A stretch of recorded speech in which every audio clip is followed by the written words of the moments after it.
Number 1, जिन्होंने सभा की, जो इकट्ठा हुए, हम जैसे यहाँ इकट्ठा हो गए, हमारी ये सभा हो गई और कोई 1000 रुपए की कीमत तक किसी प्रॉपर्टी का नुकसान हो गया, तो कानून ये कहता है कि जितने भी लोग यहाँ इकट्ठा हुए हैं, आप उनसे इसकी भरपाई, इसकी क्षतिपूर्ति करवाएंगे उन लोगों से। फिर ये कानून कहता है कि जो संगठन है, जिस संगठन ने ये इकट्ठा किया है, संयुक्त किसान मोर्चा, श्री इंद्रजीत सिंह, श्री सत्यवान जी, श्री गहलोत जी, श्री जयकरण जी, ये इन लोगों को, इन्होंने ये मीटिंग बुलाई है, ये संगठन है, तो इन संगठन के नेताओं से इसकी भरपाई की जाएगी, ये कानून कहता है। फिर ये कानून कहता है कि किसी ने ये मीटिंग बुलाने के लिए आपको सलाह दे दी, सुरेंद्र जी ने आपको कह दिया ये काला कानून हरियाणा सरकार ने पास कर दिया, क्यों ना छोटूराम पार्क में एक मीटिंग कर लो, मैं आपको सलाह देता हूं, आप भी उसकी जद ला जाएंगे। ये सलाह देने वाले, जो उपदेश जिसने दिया, एडवाइस जिसने किया कि आप ऐसा करो, फिर ये मीटिंग, इसको कामयाब कैसे करेंगे, कैसे कैसे क्या करेंगे। एक अमुक आदमी को जिम्मेवारी दे दी कि आप चिट्ठी निकाल दो, आप फोन कर दो, आप फेसबुक के ऊपर इसको चला दो, आप व्हाट्सएप मैसेज कर दो, तो जिसने योजना बनाने का काम किया वो भी इसके लिए जिम्मेवार होगा। और जब किसी ने कार चालते आदमी ने पर्चा पढ़ करके जो एक प्रस्ताव पास किया कि शाबाश, बहुत अच्छा काम कर रहे हो आप, किसी ने उत्साहित कर दिया उसको काम करने के लिए, वो भी इसके लिए जिम्मेवार होगा। ये जिम्मेवार होंगे। और जिम्मेवार कैसे होंगे इस जिम्मेवारी को करने के लिए जो संबंधित पुलिस है वो पहले मुकदमा दर्ज करेगी। मुकदमा दर्ज करके तमाम लोग इसमें आएंगे। मुकदमा दर्ज हुआ, तफ्तीश शुरू हो गई और एफआईआर, जो भी मुकदमा दर्ज हुआ, जो कागज आए, एक एसएचओ, एक आईओ, उन तमाम को लेकर जाएगा। देखो जी, ये संगठन का नाम, ये संगठन के पदाधिकारी मद्रास में बैठा हुआ है जिसने ये चिट्ठी जारी करी कि आप प्रोग्राम करो। इन लोगों ने चंदा दिया है कि आप इस काम को आगे बढ़ाओ, इन्होंने सहायता की है। उन लोगों ने इसको और भी अच्छा बताया है। ये लोग हमारे उसमें हैं, उनके खिलाफ मुकदमा दर्ज किया जाए। मुकदमा दर्ज हो गया और डिस्ट्रिक्ट मजिस्ट्रेट, जो डीसी है, जिसको मजिस्ट्रेट की पावर है, उसके सामने रिपोर्ट और एफआईआर तमाम सबमिट कर दी, प्रेषित कर दी पुलिस ने कि ये काम है, ये काम हो गया। अब जो डिस्ट्रिक्ट मजिस्ट्रेट है वो एक प्राइवेट एजेंसी, जिसकी नियुक्ति भी सरकार करेगी नोटिफिकेशन के रास्ते, वो ये असेस करेगी कि नुकसान कितना हुआ है, कि ये किसी की दीवार टूट गई, प्राइवेट आदमी की, सड़क के ऊपर कोई बैरिकेड, कोई और कोई टूट गया। जब हम इनकलाब जिंदाबाद का नारा लगाते हुए जा रहे हैं, कोई गाय चिमक गई और वो गाय चिमक कर किसी मोटरसाइकिल वाले के, स्कूटी वाले के टक्कर मार दी, तो इसमें पशु भी शामिल है, तो कहेगा इस गाय को 1000 का नुकसान हो गया, इसके सींग टूट गए, स्कूटी का इसने ये बैंक डाल दिया, इसका शीशा टूट गया। वो एजेंसी इसको पूरा असेस करेगी कितना नुकसान हुआ। वो मिनिमम 1000 रुपए का नुकसान होना चाहिए और फिर वो एजेंसी अपनी रिपोर्ट देख करके वो डीसी को पेश कर देगी कि साहिबान ये नुकसान हुआ है। अब नुकसान होने के बाद डीसी महोदय पूरी रिपोर्ट के साथ सरकार एक ट्रिब्यूनल बनाएगी।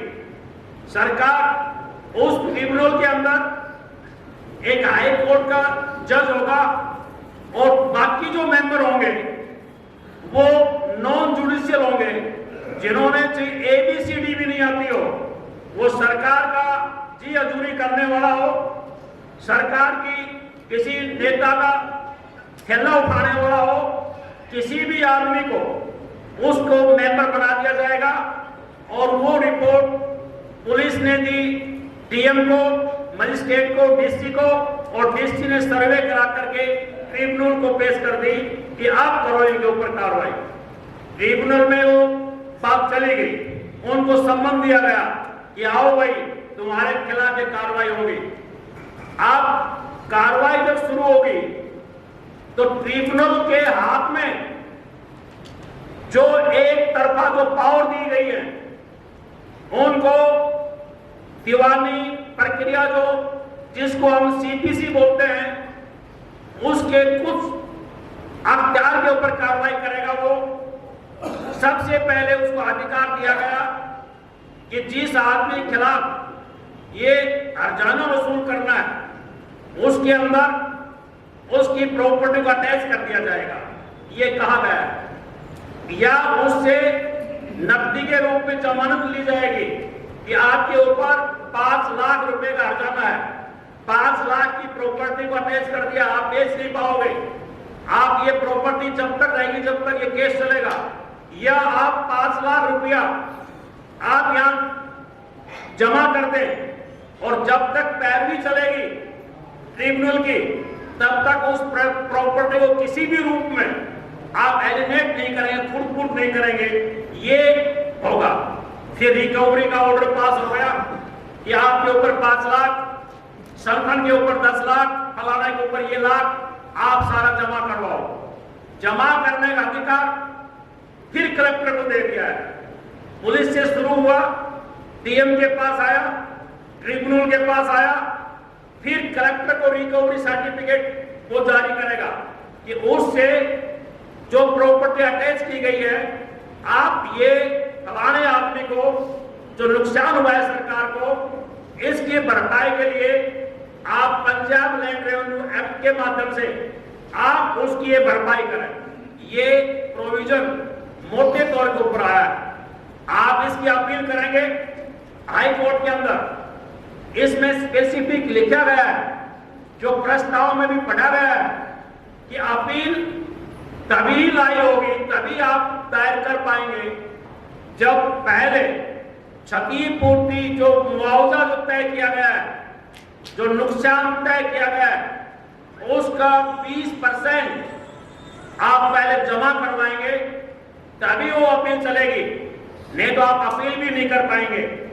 ये प्रक्रिया चलते हुए ये इस तरह का प्रोविजन इसमें लेकर आए हैं और दीवानी अदालतों को किसी भी तरह का हस्तक्षेप करने का अधिकार नहीं होगा।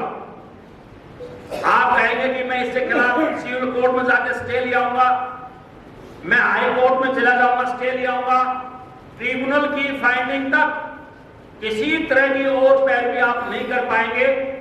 इस कानून में स्पष्ट रूप से लिखा हुआ है, ये होगा क्षतिपूर्ति का रास्ता, ये होगा नुकसान को लेने का रास्ता। अब क्या होगा इसके बाद? इसके बाद ये होगा कि जो एफआईआर जो दर्ज की थी, वो एफआईआर चुप नहीं रहेगी। वो क्रिमिनलिटी जो आपने कर दी है, जो आपने जो अपराध कर दिया है, जो अपराध करके जो रास्ता रोका, जो डैमेज कराया, जो कुछ भी किया है, जो आपके ऊपर जो आईपीसी की जो धारा लग करके मुकदमा दर्ज हुआ है, उसकी कार्रवाई अलग से चलेगी। आपके ऊपर मान लीजिए मैं यहां बैठा हूं, मेरा एक बड़ा नेता बम्बे में रह रहा है, वो भी उस एफआईआर में है, उसके खिलाफ भी तफ्तीश चलेगी, उसके खिलाफ भी कोर्ट में चालान पेश किया जाएगा, उसके खिलाफ भी कार्रवाई होगी और अगर वो साबित होगी तो सजा भी हो जाएगी। तो इसमें दो चीज है, एक चीज कि उस नुकसान को पूर्ति करना और दूसरी साथ साथ फौजदारी मुकदमा चलाना। ये दो चीज इस कानून के मार्फत आई है। परंतु अब सवाल क्या है? कि सवाल यह है कि सरकार को एक कानून लाने की जरूरत क्या महसूस हुई? साधारण बात है, इस कानून के प्रस्तावना में लिखा हुआ है कि रिसेंटली जो आंदोलन चल रहे हैं, उन आंदोलन को लगाम लगाने के लिए, उन आंदोलन को दबाने के लिए संगठनों को दबाने के लिए, व्यक्तियों को दबाने के लिए ये कानून इस बैकग्राउंड में आया। नहीं तो इससे पहले क्या ये कानून नहीं थे? इससे पहले भी हमारी सरकारों ने कानून बना रखे हैं।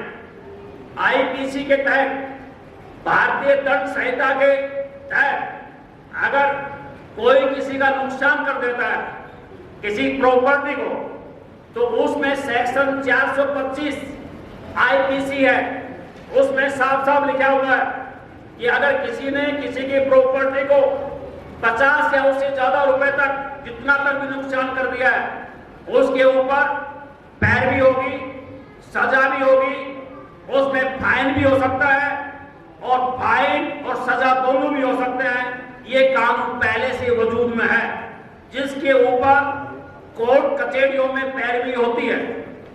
एक कानून 1984 में आया था, ये सरकार लेकर आई थी, उसका नाम दिया prevention of damage to public property act 1984, कि जो पब्लिक प्रॉपर्टी को जो नुकसान किया जाता है उसको रोकने के लिए कानून आया।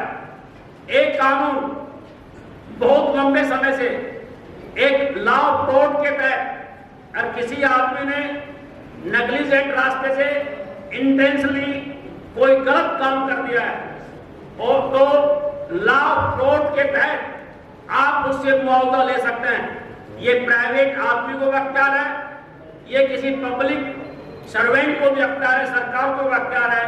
ये कानून जो लेकर आए हैं, इससे पहले ये कानून वजूद में थे। मोटे तौर के ऊपर जो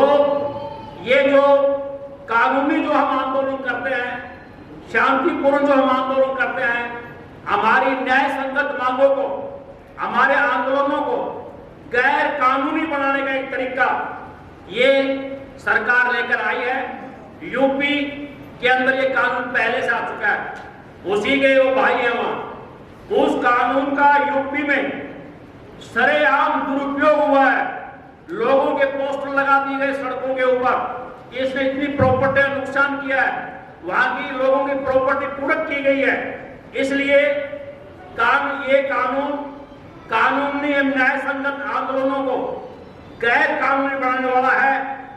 और इसमें और ये बात है, आज हम यहाँ सभा कर रहे हैं, यहाँ पंजाब की पुलिस की जरूरत होगी, लोग ज्यादा इकट्ठा हो गए, हिमाचल की पुलिस की जरूरत होगी, दिल्ली पुलिस की जरूरत हो गई, टेकरी बॉर्डर के ऊपर हम हरियाणा में बैठे हैं, सिंधु बॉर्डर के ऊपर हम हरियाणा की सीमा में बैठे हैं, दिल्ली पुलिस को बुला लिया गया है। और अगर ऐसा डिस्टर्बेंस हो गया तो जो बाहर की फोर्स आई है, जो आर्मी, पैरामिलिट्री पुलिस जो भी आई है, तो उस आने जाने में, खाने में, उनकी चाय में, बिस्कुट में, नमकीन में, उनकी ड्रेस धुलाई में जितना भी हर्जाना हुआ है, उसको कैलकुलेट करके वो भी आंदोलनकारियों के ऊपर डाला जाएगा। ये कानून आज तक शायद दुनिया में कहीं नहीं है, ये काला कानून है। परंतु मैं ये कहना चाहता हूं, दूसरे वक्ता इस बात को रखेंगे कि जब 3 काले कानूनों के खिलाफ हम लड़ाई लड़ रहे हैं, उन 3 काले कानूनों की लड़ाई को खत्म करने के लिए, भविष्य में लड़ाई चले नहीं, आंदोलन चले नहीं, उनके ऊपर रोक लगाने के लिए सरकार ये कानून लेकर आई है।